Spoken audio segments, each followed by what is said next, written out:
This is Pulse of Africa, the face and voice of Africa. The story of resurgent and burgeoning Africa is here, only on the Pulse of Africa channel.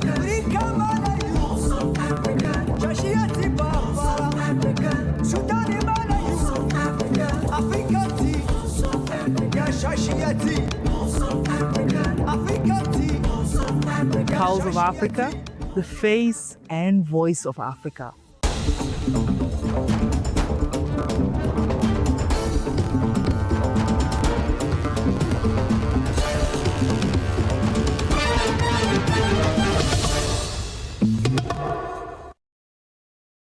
Good evening. Good evening. Welcome to Pulse of Africa News. I'm Tensai Gabriel, bringing you the continent's leading stories and in-depth reporting. Stay with us. We will begin with Zimbabwe. Zimbabwe has become one of the first countries globally to launch a national program for lenacapavir, a twice-yearly injectable HIV drug, marking a major milestone in the country's fight to end AIDS as a public health threat. Health Minister Douglas Mashambura officially launched the program Thursday, calling it an important day in Zimbabwe's national response to HIV. Developed by Gilead Sciences and approved locally in November, lenacapavir is nearly 100% effective and eliminates the need for daily PrEP pills, a game changer for those struggling with adherence. Funded by the U.S. government and the Global Fund, the initial phase targets over 46,000 high-risk individuals across 24 sites nationwide. Priority groups include adolescent girls, young women, and sex workers who face disproportionate infection rates. With 1.3 million people living with HIV, Zimbabwe carries one of Africa's highest burdens. However, the country has achieved UN AIDS 95-95-95 treatment targets and reduced prevalence from 34% in early 2000s to approximately 12% today. In EP Worth, community leader Melody Dengu received the jab earlier this month and has already referred 12 others.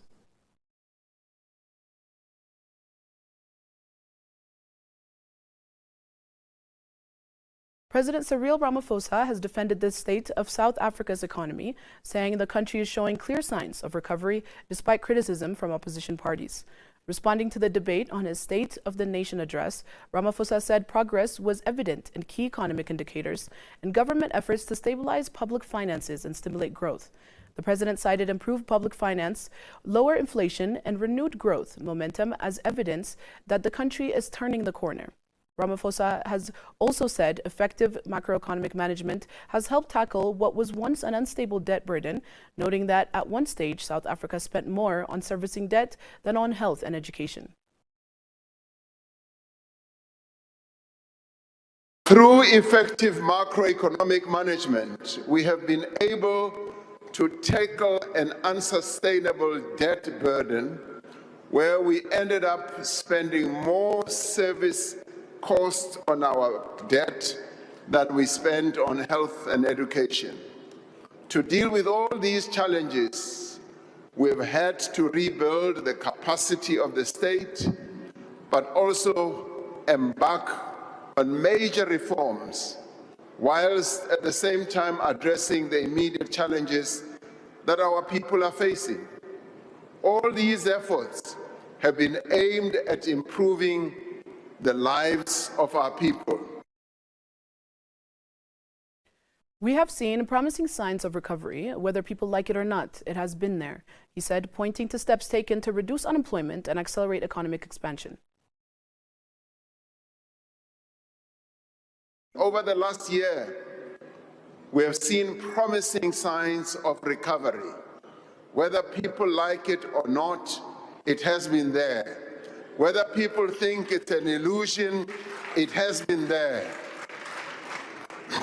Whether people think we've turned the corner or not, they are blind because we are turning the corner. That is where we are. He maintained that fiscal reforms are now placing the economy on a more stable footing, President Ramaphosa noted that poverty levels among Black Africans dropped from 67% to 44%. Among colored households, poverty fell from 43% to 25% over the same period.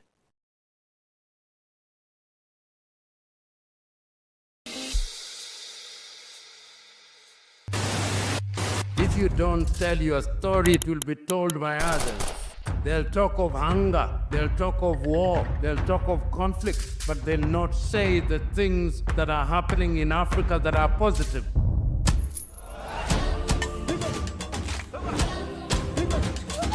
This is POA, a very new media organization in Ethiopia. We have to be voice for ourselves. There is no one else that can tell our story better than us. If it's defending African matters, then go for it. Go for Pulse Media. This is the Pulse of Africa. Tune in, follow the journey, and learn about the news and what's shaping our African continent. I am really impressed by the work that they're doing by telling the African story from Africa for Africans. I think it's definitely needed. Please subscribe to the Pulse of Africa on all platforms.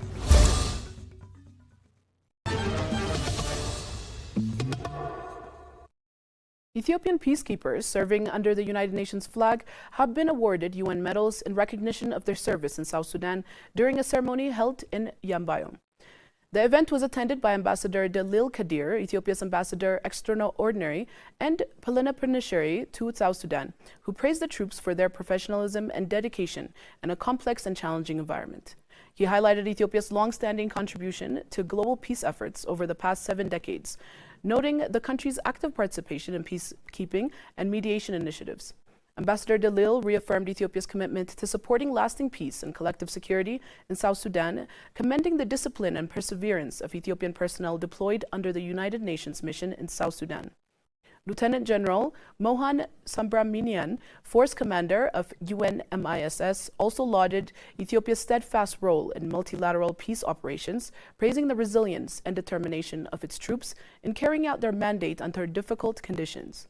The governor of Western Equatoria State, Justin Brestier, expressed appreciation for Ethiopian contingent's contribution to maintaining stability in the region.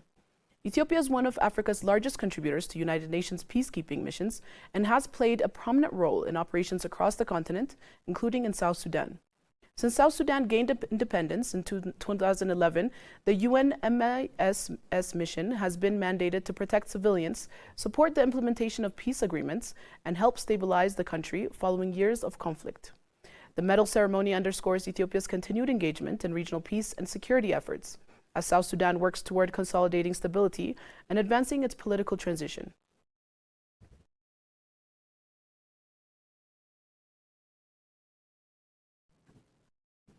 United Nations Secretary General Antonio Guterres urged world leaders to ensure that artificial intelligence serves all humanity, warning that its future cannot be decided by a handful of countries or left to the whims of a few billionaires. Speaking at the AI Impact Summit hosted by Indian Prime Minister Narendra Modi, Guterres welcomed India's leadership in convening the first major AI summit in the Global South and stressed the need for inclusive global governance. He announced that the United Nations General Assembly has appointed a 40-member independent international scientific panel on AI to provide evidence-based guidance and help close global knowledge gaps. Meeting in India has special meaning. It brings this conversation closer to the realities shaping much of the world. Because the future of AI cannot be decided by a handful of countries or left to the whims of a few billionaires. Last year, the UN General Assembly took 2 decisive steps. First, creating an independent international scientific panel on AI. And I'm happy to announce that the panel has now been appointed. These 40 leading experts from across regions and disciplines embody a clear message. AI must belong to everyone. He also highlighted the launch of a global dialogue on AI governance within the United Nations, with its first session scheduled for July in Geneva to bring together governments, industry, academia, and civil society. Warning that developing countries risk being left behind, Guterres proposed the creation of a $3 billion global fund on AI to build essential capacity, including skills, data access, and affordable computing power. He said the investment represents a small fraction of the revenues generated by major technology companies, but could ensure broader access to AI's benefit.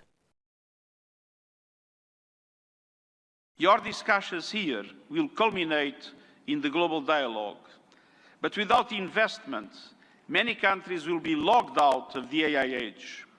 AI must be accessible to everyone. That is why, encouraged by the General Assembly of the United Nations, I'm calling for a global fund on AI to build basic capacity in developing countries. Skills, data, affordable computing power, and inclusive ecosystems. Our target is $3 billion US. That is less than 1% of the annual revenue of a single tech company. A small price for AI diffusion that benefits all, include businesses building AI. The Secretary General underscored AI's potential to accelerate progress on sustainable development from healthcare and education to climate action and food security. At the same time, he cautioned that without safeguards, AI could deepen inequality, amplify bias, and increase environmental pressures through rising energy and water demands.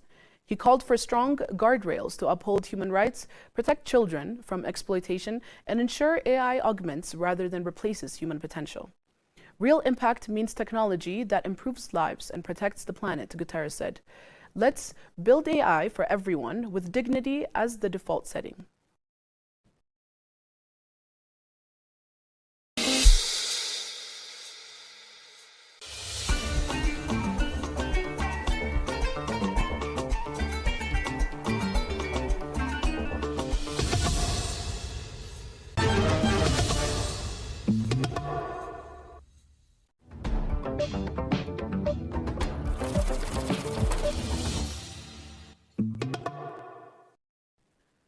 Shifting to business news, the Executive Board of the International Monetary Fund completed on February 18, 2026, the fourth review of the Burkina Faso's 48-month extended credit facility arrangement, originally approved in September 2023. The completion triggers an immediate disbursement of approximately $33.2 million, bringing total financial support to $165.8 million. Simultaneously, the board approved a new arrangement under the Resilience and Sustainability Facility worth $124.3 million running through September 2027. The program targets fiscal resilience to external shocks, integration of climate considerations into public financial management, improved performance of state-owned enterprises in climate-sensitive sectors, and mobilization of green financing. Burkina Faso's real GDP growth accelerated to 5% in 2025, up from 4.8% in 2024. The IMF projects growth to remain within a 4.5 to 5% range over the medium term, contingent on improvements in the security situation.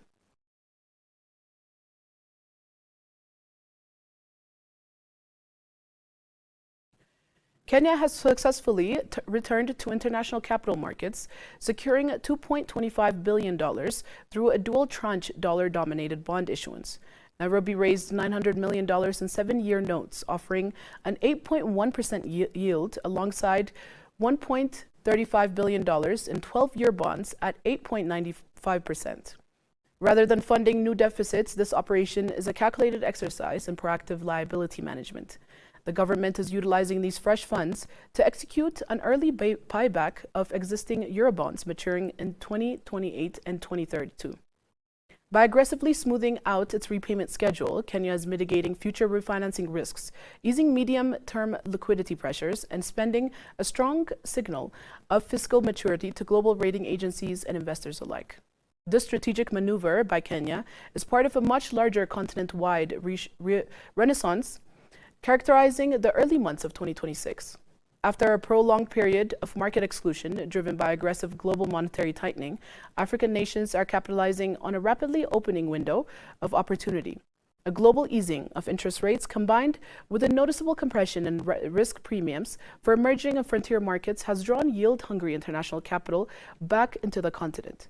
Governments are rushing to lock in these favorable conditions, resulting in a flurry of both conventional and innovative debt issuance aimed at restructuring legacy debt and financing critical development agendas.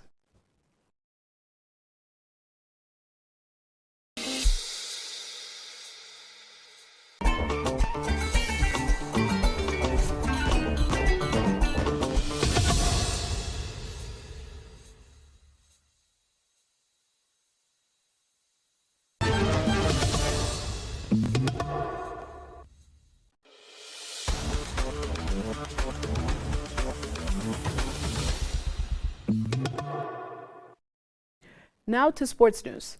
The chairman of the National Sports Commission, Sheku Diko, has confirmed that Nigeria's participation in the 2026 World Cup now rests with FIFA. The Nigerian Football Federation logged a formal protest with the World Football Governing Body, alleging that DR Congo fielded intangible players during the African playoff final. Speaking to journalists after the meeting with President Bola Tinubu at the presidential villa on Thursday, Diko said the issue remains under review. He stated, "From a competitive standpoint, the World Cup is closed for us, but the legal proceedings are ongoing. The relevant independent bodies within FIFA will make the final decision." Diko also expressed hope that the Super Eagles could be reinstated for the intercontinental playoffs scheduled for March.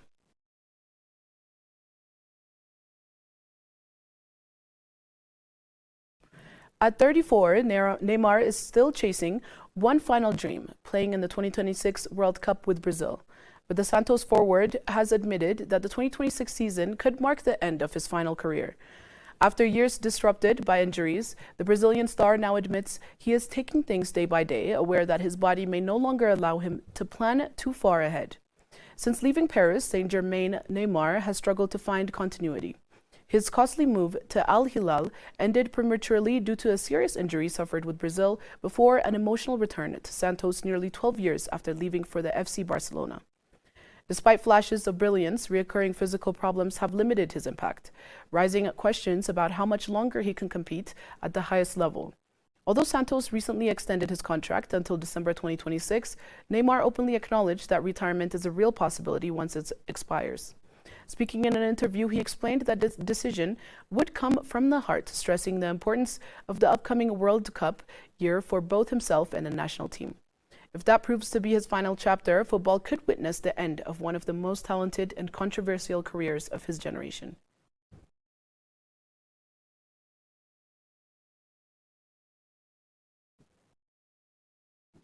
Now let's check the latest weather forecast across the continent.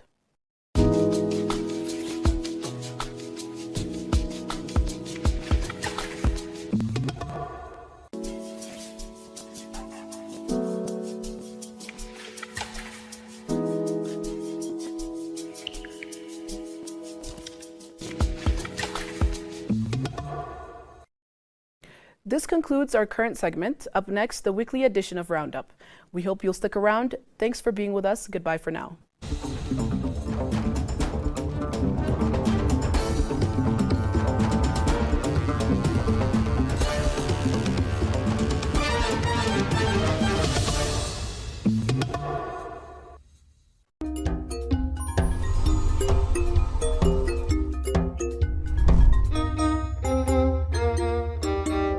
Recently, especially, Ethiopia played host to several major events, including the 39th African Union Summit, the Italy-Africa Summit, and the historic visit of Turkey's President Erdogan to Ethiopia. These occasions underscore Africa's emphasis on regional cohesion, economic development, and enhanced relations with Europe and Eurasia, marking a notable move towards increased collaboration and global influence. In today's episode, we'll provide a recap of these significant events. I'm Gametisa Mandida, and my colleague Zelalem Ibeltal joins me. Stay tuned. Hello, Zelalem. Hello, Gamet. Thank you. Well, a lot of important events took place, we can say, in the last week. The last 3 weeks, Addis Ababa has been vibrant, and it still is hosting, these major events, global events, we can say, regional events that took place in Addis Ababa.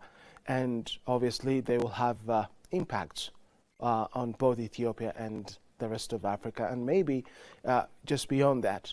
So let's begin with the African Union Summit.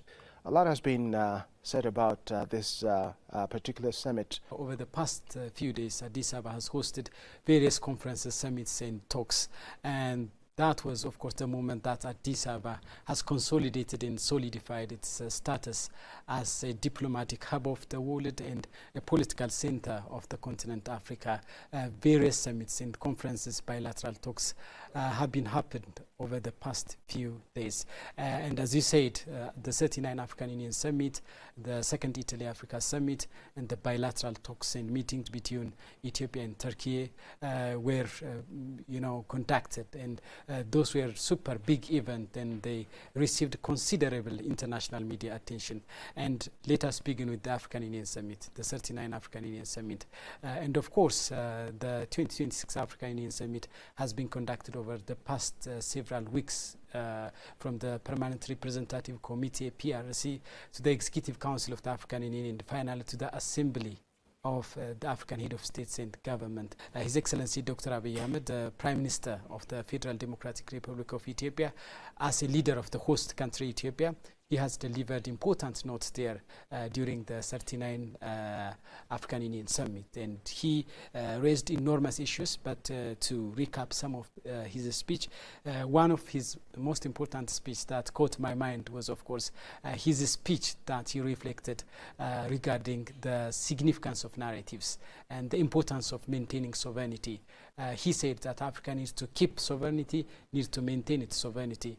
And this is incredibly important because for the continent, for Africa, which has been grappling with lots of crimes related with colonialism, external subjugation, slave trade, and neocolonialism and other crimes, it is important to preserve its sovereignty. And His Excellency Dr. Abiy Ahmed, the Prime Minister of Ethiopia, said the way to preserve sovereignty is through keeping our narrative, through shaping our narrative. And this is very much important because the narratives of Africa has not been written and shaped by Africans. Rather, the narratives of Africa has long been occupied by outsiders. Outsiders write the story for us. Our outsiders shape African story, and they reshape African story, and we are viewed by the world. We are viewed internationally by the narratives that are coined and framed by outsiders. And for Africa to assert its sovereignty, it is high time that they need to focus, they need to give attention for narratives, the narratives of Africa. We know the narratives of Africa has been related with crises, war, disease, and other socio-economic and political crises. So those narratives need to be shaped and reshaped by African. And that was one of important and powerful speech delivered by Dr. Abiy Ahmed, the Prime Minister of Ethiopia. And of course, other speeches have also been delivered. Yes, the implication of Prime Minister Abiy Ahmed's remark or speech on the fact that Africa needs to have its own voice to speak of itself. This is very important. For instance, outsiders in general, or outside media, you can call them, tell us or focus on those things that undermine Africa. For instance, Africans, we lag, in technological advancement, and as a result, we're not able to fully harness, to fully utilize our resources. And these media houses, external media houses, we can say, glorify the fact that Africans are still backward, and the best they might be able to do is to export their raw materials to the advanced world. And when it comes to this 2026 AU summit, the 39th summit, well, Africans have been awakened to utilize their resources, to use education, to use skill, to use knowledge, technology, so that they will be able to start using their resources, their natural resources. And if you remember, some of the leaders insisted that Africa needs to stop just exporting raw materials, and then it has to begin adding value to its raw materials, its natural resources, and then export it, with better price. And Africans, through the use of technology, accompanied by value adding to their resources, they can make the best benefit out of what they are endowed with. Unfortunately, Africans have not been doing this. So in connection to this negative narrative that has been propagated by external media houses, Prime Minister Abiy Ahmed's point here is very much important. So Africans need to believe in themselves. Africans need to know that they are capable of using proper technology to harness their resources, their potential, etc. And when we say Africans have been subject to negative narratives from external sources, media houses in this case, then it also means that having self-esteem, having belief in yourself, to be able to use the resources that you have around you. When we come back to the speech made by Prime Minister Abiy Ahmed regarding the necessity to change Africa's narratives, we can say that Africans really can do better. Africans really can make a difference. Africans really can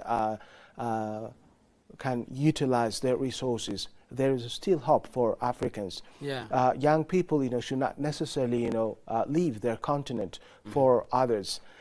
They can remain in their continent. They can remain in their respective countries, and they can be, productive citizens.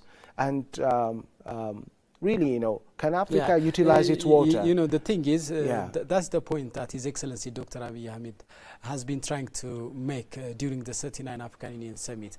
He said it all starts with narrative. For example, as you said, thousands, if not millions of Africans are migrating to Europe and America in search of a good life. But they do not understand that beneath the soil of Africa is abundant natural resource necessary to make their life better.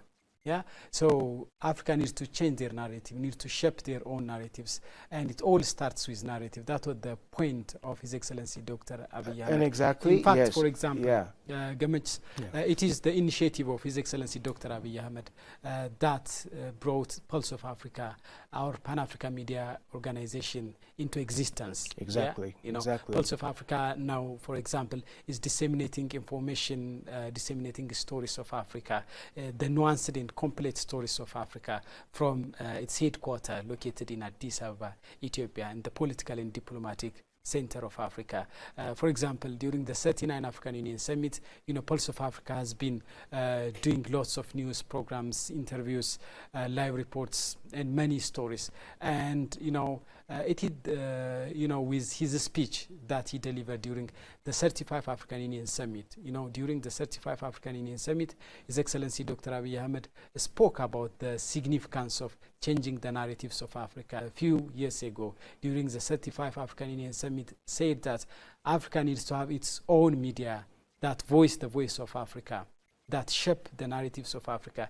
And based on his promise, Pulse of Africa has been established, and it has been inaugurated a few months ago by himself. His Excellency Dr. Abiy Ahmed inaugurated the Pulse of Africa, and that also shows the consistency of His Excellency Dr. Abiy Ahmed's thought regarding the significance of changing the narratives of Africa.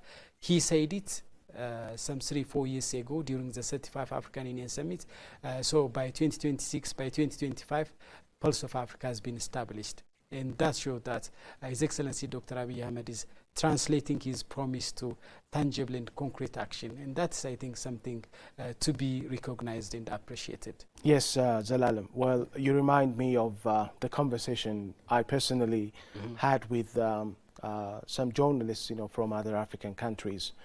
Some of them from South Africa, others from Nigeria.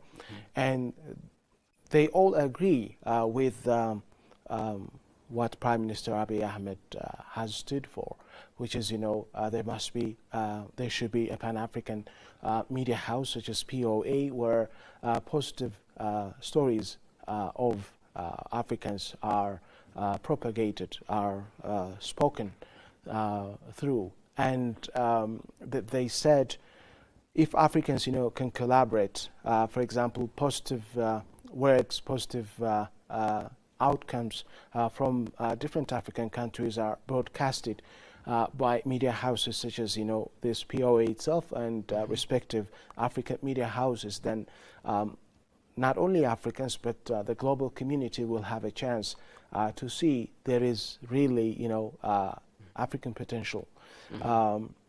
So there are many, African young people, entrepreneurs, cultural authorities, in social and in political spheres that can contribute a lot to the advancement of, human beings in general. Sure. So these could be communicated, to the world through media houses such as Pulse of Africa and other respective media houses in Africa. And for this, of course, unity of Africans, collaboration among them, partnership, genuine partnership, must be established so that, this will be achieved. Yeah. A lot has been said during the 39 African Union Summit by His Excellency Dr. Abiy Ahmed. But for the interest of time, I think it's pretty much important to highlight the speech made by other leaders of Africa. Exactly. Yes, for example, the chairperson of the African Union Commission, Mohamed Ali Yusuf, also spoke lots of things there during the summit, and one of the most important speech he reflected there at Nelson Mandela Hall inside the African Union headquarters was that African Union has decided to uphold the Union's democratic principle, and one of the democratic principles of the African Union is to make sure that governments step up, governments come through election, and governments step down through election. And the African Union has showed zero tolerance, no tolerance for undemocratic change of government. And that's critically important because this day we see a surge in undemocratic change of government. We witnessed like proliferation of undemocratic change of government, in particular in the western part of Africa. Countries such as Mali, Burkina Faso, Niger are associated with undemocratic change of government. As they have gone through undemocratic change of government, the African Union has of course suspended some of these countries from membership. And regional organizations such as ECOWAS, Economic Community of West African States, ECOWAS, also suspended some of the countries that have gone through undemocratic change of government. So this year, the 2026 African Union Summit was very much important because the Union has shown its commitment to uphold democratic principle.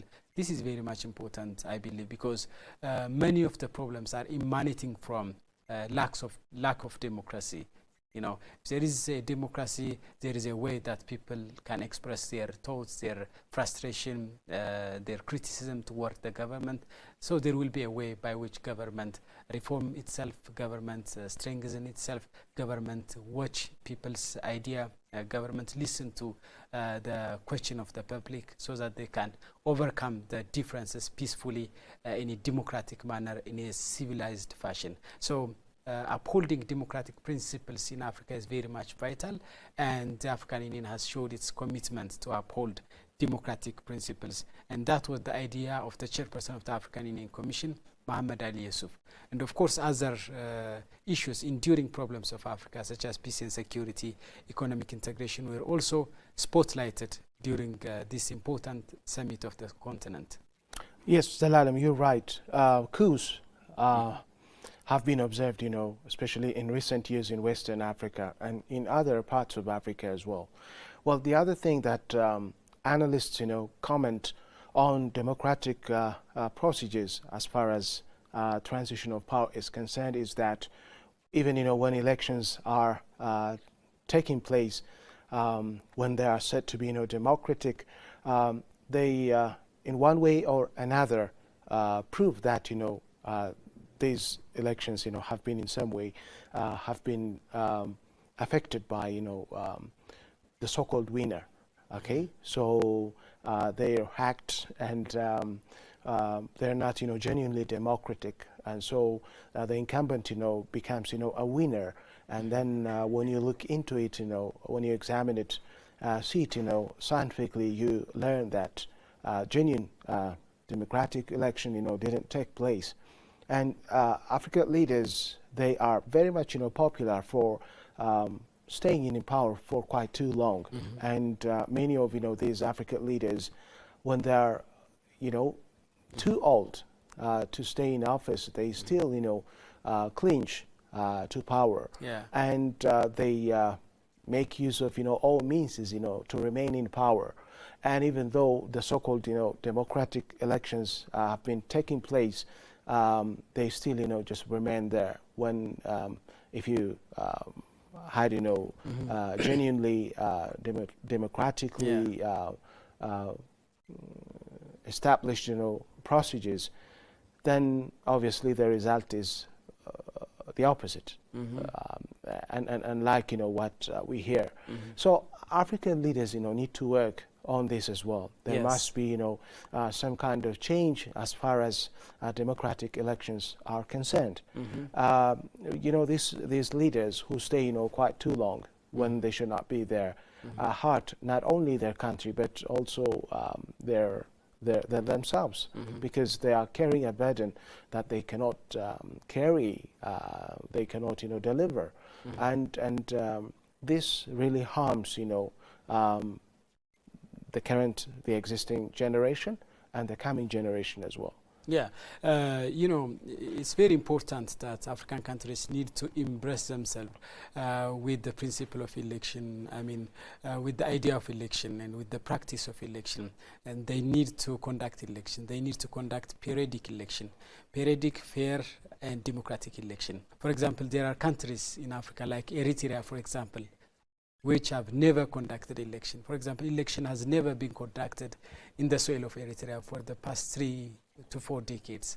So what are this government doing? Are they inviting undemocratic change of government or coup? If there is no election, eventually people will think the other way around. So African governments need to think about election and need to conduct periodic election. And it is fantastic that the African Union is showing a steadfast commitment in terms of upholding democratic principles of the Union. And there are also other leaders who delivered powerful speech there, and one of whom was Secretary General of the United Nations, His Excellency Antonio Guterres also made a point there. And of course, his speech was his last speech at the African Union Summit. It is his second term, his last term. He is going to step down by the end of this year, in the month of December 2026. And Secretary General Antonio Guterres made very important points, and one of his points was the point related with Africa's representation at the United Nations Security Council. We always say that Africa is underrepresented in international governance system, in the World Bank, in IMF, in the United Nations Security Council, and in many other global governance bodies. Africans are not well represented, and underrepresentation of Africa has been a source of grievance, has been a source of dissatisfaction among Africans. And recently, openly African leaders are expressing their resentment and dissatisfaction towards that underrepresentation of Africa in international governance system. And the United Nations Security Council is a key global governance body, and Africa needs to have a permanent seat at the United Nations Security Council. And His Excellency Antonio Guterres, the Secretary General of the United Nations, advocated for Africa to secure permanent seat at the United Nations Security Council. Members of the United Nations Security Council, permanent members are the United States, United Kingdom, France, China, and Russia. These 5 countries have veto power. That means they can unilaterally vote for resolution, to protect their own national interest. But Africans do not have representation at the United Nations Security Council. The thing is, things have evolved over the past few decades. For example, when the United Nations Security Council was established back then in 1945, Africa's growth was minimal, and Africa's population was also relatively lower than the one we have now. But things have been changed over the past few decades. For example, now African countries are experiencing fast economic growth. African countries are experiencing burgeoning youth population. Africa's importance to the world is growing, while its representation in the global governance body is still low. So those global governance bodies need to reform themselves to accommodate, to accompany Africa in the journey towards democracy, justice, and global development. And yes, Dalala, let me pause you here. All right. What's unfair here is that these countries who have, access to this veto power, the ones, you mentioned, these five countries, yeah. They make, decisions regarding, Africa directly. So in rooms where no African is around, a decision is made and it's all about, Africa. And when this happens, imagine, in your absence, somebody else, makes, decision, or some people make decision on your life, decision on your finance, decision on your family, decision on anything that has to do with you, and even you don't know what has been, decided. It could count against you or it could favor you. So Africa is, a huge continent with a population of, more than 1 billion, and that is, a large number. Exactly. And the fact that, these veto powers or the position of Africa in the Security Council is so minimal affects, many other aspects that have direct implications, for the African continent. For example, look at, climate financing. Africa, in general, we know has low industries, and compared to especially Europe and and the US and even many Asian countries, and take the industries in China, in the US, in Europe, they emit carbon monoxide, carbon dioxide to the atmosphere, and as a result the impact is entertained by Africa. When this impact is translated into various aspects, what happens is that the agriculture of Africa is badly affected. For instance, there are changes to the climate. This season naturally could be rainy season, and then as a result of the impact of carbon gas emissions into the atmosphere, you no more have rain. And when you are expecting to be in a dry season, out of the blue, you have heavy rain, you are hit by flood, and you're not ready, people are displaced, houses are demolished, etc. You have waterborne diseases, etc. And unfortunately, for some reason, these countries know how to deal with possible impacts of climate change, but obviously Africans do little regarding how they have to be treating this change. When the change happens, it just happens out of the blue and it destroys them. And as a result, their harvest has been badly affected, and this is likely to be connected to the decisions made by these powerful nations. Yes. And so Africa needs to have a representative that at least observes what has been decided. Now just look in a room where you have never been, whatever decision has been made, you have no idea. Undoubtedly, governments Africa needs to come to the decision table. For example, there are non-permanent representatives to the United Nations Security Council. They are 10 in number, but Africa, in fact, needs permanent seat at the United Nations Security Council, and they have to decide for themselves, and they have to take part in the decision of the key global governance body, the United Nations Security Council. And let me add some figures here. The United Nations Security Council was apparently established in 1945 after the Second World War. In fact, the countries who established the United Nations Security Council were winners of the Second World War, and the winners take the stage, and they established the United Nations Security Council in the way that it suits them, in the way that it can serve them. For example, countries like United States, Westerners, China and Russia established the United Nations Security Council, and for so long, for more than 8 years or so, the United Nations Security Council has never been reformed to accommodate other countries other than these 5 permanent members of the United Nations Security Council. And beyond that, 28% of the United Nations member states are Africans. and 40% of peacekeeping forces at the United Nations are Africans, and Africa has a population of 1.3 billion and above. So figures speak that Africa must have representation. Africans need to have representation at the United Nations Security Council if we need a peaceful world. But here, okay, that's not an easy thing to do or to really implement. Africans here must be thinking of how to make a genuine unification amongst themselves. Well, what I'm saying is, okay, you allow Africa to have a permanent representation in the Security Council, and then how do you elect some nations or some countries to represent Africa in this regard? There are more than 50 African countries, and which one of them is taking the role of representing Africa, speaking on behalf of the African countries? Then this is very delicate, very complex, and here African countries need to have rules, regulations, procedures, proper procedures that convinces every country to allow them to have a genuine representative, and this representative will stand for Africa. And I can say all African leaders unanimously agree that there must be a genuine unification among African countries. Africans must be united. Africans must coordinate efforts. Africans must cooperate.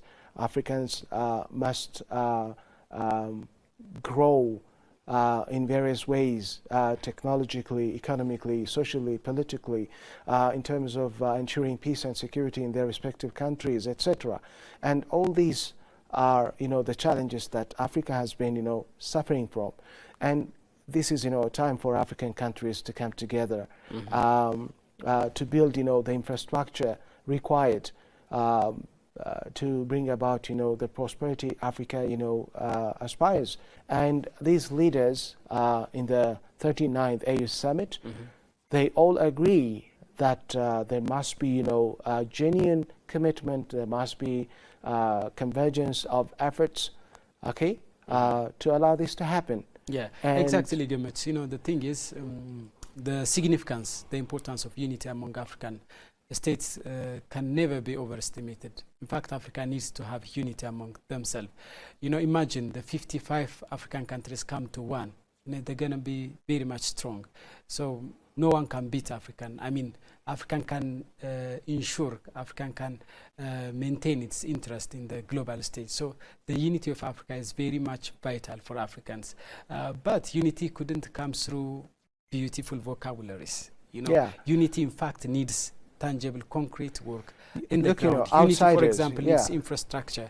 Africa needs to be connected through infrastructure, through telecommunications, through roads, through railways, through airway, and through other infrastructure. For example, recently I was very much shocked and surprised when I see data and statistics that show that the coal from Nigeria to United States is cheaper than the coal from Nigeria to Ghana. Nigeria and Ghana are neighborly countries. They are neighbors, yeah? But, they are not connected through telecommunication. Likewise, many African countries are not integrated. For example, if you see Eastern African countries, for example, if you see the trade between Somalia and Eritrea, if you see the trade between Somalia and Sudan, it's very much insignificant, isn't it? So Africa needs to foster economic integration. And African unity could come only when African countries genuinely cooperate through infrastructure, through regional integration, through brotherly ties, through trade ties, and through other relations and partnership. And I think the 39 African Union Summit has taken much of our time. And it will be important if we skipped. Yeah, we jumped to the next point, which is the Italy-Africa Summit. The Italy-Africa Summit, it's taking place for the first time in the African soil in Addis Ababa. Well, the first one took place in 2024, and the Mate Plan was introduced in 2024 by Her Excellency Giorgia Meloni, Italian Prime Minister. And well, as has been clearly said, this plan, is meant to ensure collaboration between Italy and African countries, making both parties beneficial. And so this time, Italian Prime Minister has she arrived in the summit here at the AU headquarters in Addis Ababa, and she met with Prime Minister Abiy Ahmed and other leaders, and she made very, very interesting, important speeches, beautiful speeches, really, showing Italy's commitment to collaborate with Africa. And she even explained further the word collaborate, and as the word or the term collaborate is as it emerged from Latin. She explained it beautifully further, saying that to collaborate means to work together, and this working takes place between two equals. No one is superior, no one is inferior. Even though we may find it a little bit difficult to believe that there is an absolute equality here, but the Italian Prime Minister has shown her genuine commitment to establish this equal collaboration between Italy and Africa. And she mentioned that she will enhance, or her country will enhance, African youth capacity in terms of enhancing their knowledge and skill, so that there will be people who are contributing to their respective countries. Well, Italy has been affected badly by African migrants. It was overwhelmed, especially a couple of years ago. Migration from African countries has been a hot issue, has been a concern for the Italian government. And well, they started just to think how they can solve this challenge, this problem, because when Africans flee their places, their countries, and try to enter Europe through Italy, then Italy and European countries get affected. And to avoid this, Italy has a plan, which is to empower human resources of Africa, in this case providing proper training skill for African youth, so that they can stay in their countries to be productive. And even previously, when these young people migrated to Italy, Italian companies or whoever they are in Italy, they would benefit from the cheap labor, cheap African labor. But this time, she said she wouldn't encourage that. Rather, she wants these African youth to remain in their countries, and her country has invested a lot in providing training, knowledge to young people to enhance their skills, so that they become productive. The second Italy-Africa Summit has been convened in Addis Ababa, Ethiopia, a few days ago. The first being conducted in Rome, Italy in 2024. And the second Italy-Africa Summit was held here in Addis Ababa, Ethiopia. And it was co-hosted by Ethiopia and Italy. And that shows that the relationship between Addis Ababa and Rome is getting stronger and stronger. And Ethiopia is also serving as a bridge between Africa and Europe, between Africa and Italy. And the second Italy-Africa Summit has brought together various African head of states and governments and Italian officials as well, including Her Excellency Giorgia Meloni, the Prime Minister of Italy. And various discussions were held. By the way, the second Italy-Africa Summit was held ahead of the African Union Summit, ahead of the Assembly of the African Head of States and Government.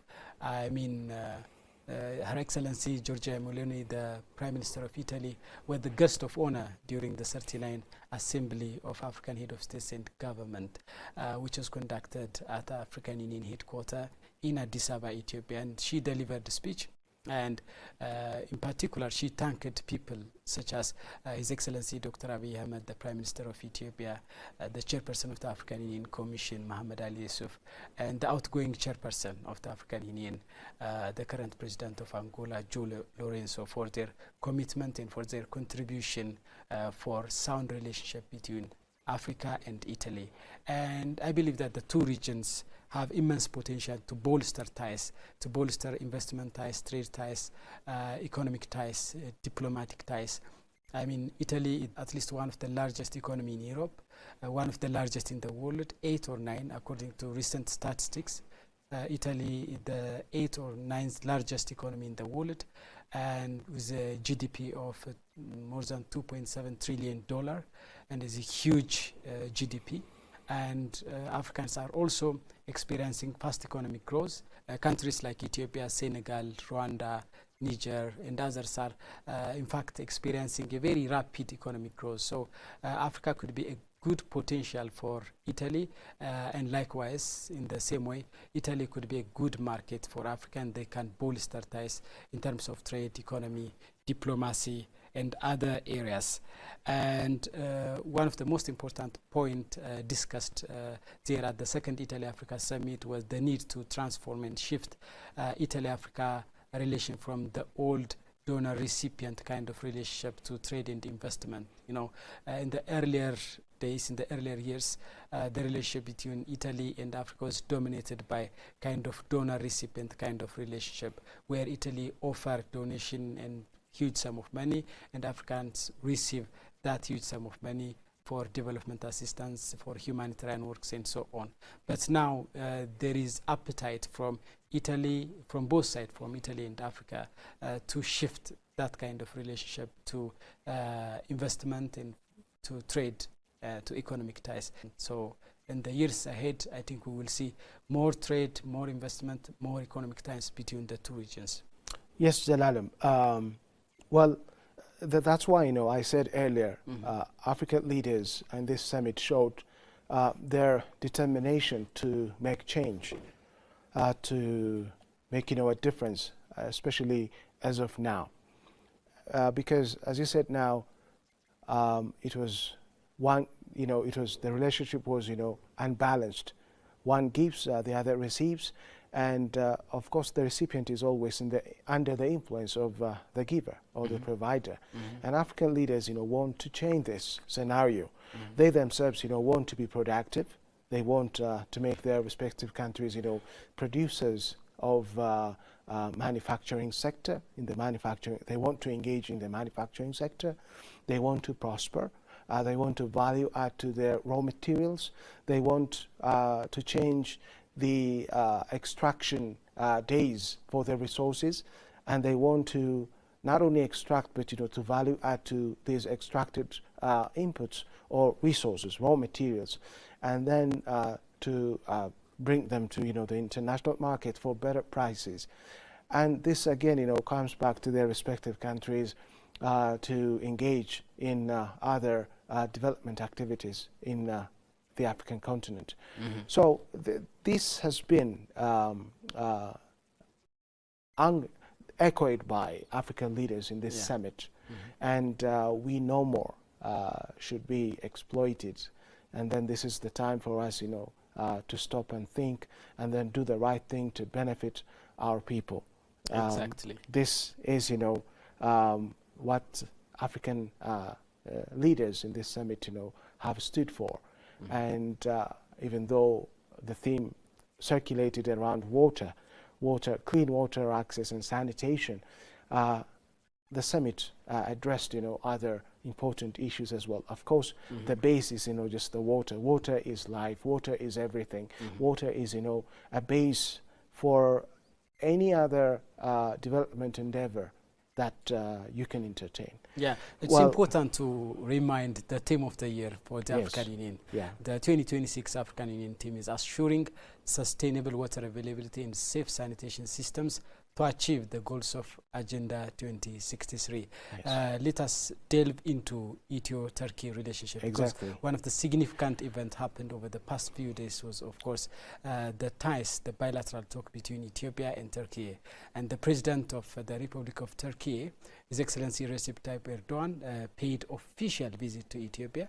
And when he arrived together with his delegates at the Bole International Airport, of course, he received a very warm and gracious welcome and receive from His Excellency Dr. Abiy Ahmed, the Prime Minister of Ethiopia. And the two leaders have exchanged ideas on various issues, on range of issues. And after their discussion, after their bilateral meeting and discussion, they delivered they provided media briefing, and during that media briefing, various important critical issues were raised, and one of the issue was Ethiopia's quest for sea access, and His Excellency Dr. Abiy Ahmed raised that issue. The lack of sea access is hampering Ethiopia's economic growth and development, and of course Ethiopia has been facing a serious problem because of the lack of access to the sea. Problems, constraint related to economic development, problems related to economic growth. Ethiopia is facing ever increasing cost of transportation, logistics, and ever increasing cost for transit of ships. And that's because of the lack of access to the sea, and that is something that needs to be overcome through negotiations, through peaceful dialogue, through diplomatic means. Turkey is one of we can say the superpowers in the global stage, and it wants to have a better position in the Horn of Africa. Now, as a country, Turkey has very much or close relation with Somalia, and at the same time with Ethiopia. So it can serve as a mediator for the two countries, so that the interests of both countries, including that of Turkey, can be maintained by the involvement of Turkey. So Prime Minister Abiy Ahmed called on President Erdogan to work towards allowing Ethiopia ensure access to the sea, because Ethiopia is a country that needs access to the sea for its large economy, and it has been looking forward ensuring access to the sea for the last years. And the Ethiopian government is doing this diplomatically and peacefully. And at the same time, Turkey has interests in both Somalia and Ethiopia, and many Turkish companies are situated in Ethiopia. They have invested in billions so far, and they have partnership with the Ethiopian government, and at the same time Turkey's government has collaboration with Somalia's government, and for Turkey ensuring peace and security in both Ethiopia and Somalia is beneficial. And so Ethiopian Prime Minister Dr. Abiy Ahmed has called on President Erdogan to come in as a mediator and ensure this benefit for both parties, because everyone will have a win-win situation. Yes. When there is peace and security in the Horn of Africa, Somalians benefit, Ethiopia benefits, and of course Turkey also benefits. And this is a moment, a grand moment for Turkey, Ethiopia, and Somalia as well. And we can say that as they gave the press briefing, the two leaders just came up with some kind of agreement that will obviously will enhance the economy, the political, the social stand of both countries. This is a very serious and critical national interest issue. I mean, the lack of sea access is hampering Ethiopia's economic growth and development. Obviously. No doubt. The thing is, for example, when Ethiopia tries to import goods and products, industrial products, for example, machineries from the outside world, the price of the price of goods, the price of products and machineries is astronomically rising because of the lack of access to the sea.